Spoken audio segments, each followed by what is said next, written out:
Senator Britt. Yes, ma'am. I saw your tweet this morning. You're saying that Yes. Democrats are not negotiating in good faith after their listed demands last night. What sort of prompted that? And do you have concerns that these are just that demands that they aren't willing to negotiate? Yeah, I have real concerns. Look, I think you can see that this administration is operating in good faith. We've seen that from the president all the way down.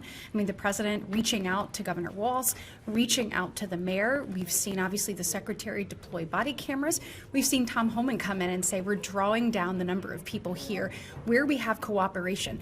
In the midst of all of this, we've had outreach to Democrats working on having a conversation. It's been 1 week since we decided we were going to do a 2-week CR and yet had no communication from them. Now, they communicated with you. They put out tweets, they held press conferences, but yet we heard nothing.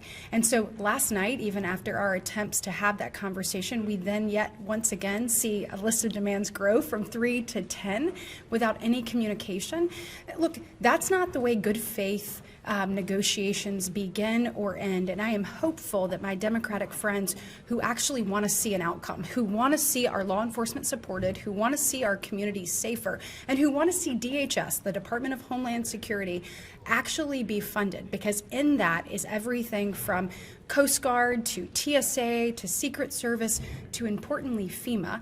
And I am from the South, where we have just had over 60 people who died as a result of a winter storm. Now, I realize that some of my colleagues may not care what happens there. I hope that that's not true. But what I would like to say is, let's continue this conversation. Let's have these things be funded, and let's do this in good faith, but not talking, communicating directly to the press and not to the people you have to work with is certainly not that. Have you been in a room yet with Chuck Schumer or Jeffries to talk about this?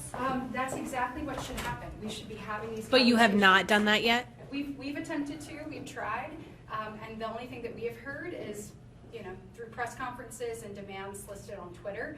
And look, that's just insincere. That's political posturing. That's not trying to reach a result. And look, the American people want us to reach a result. Thank you.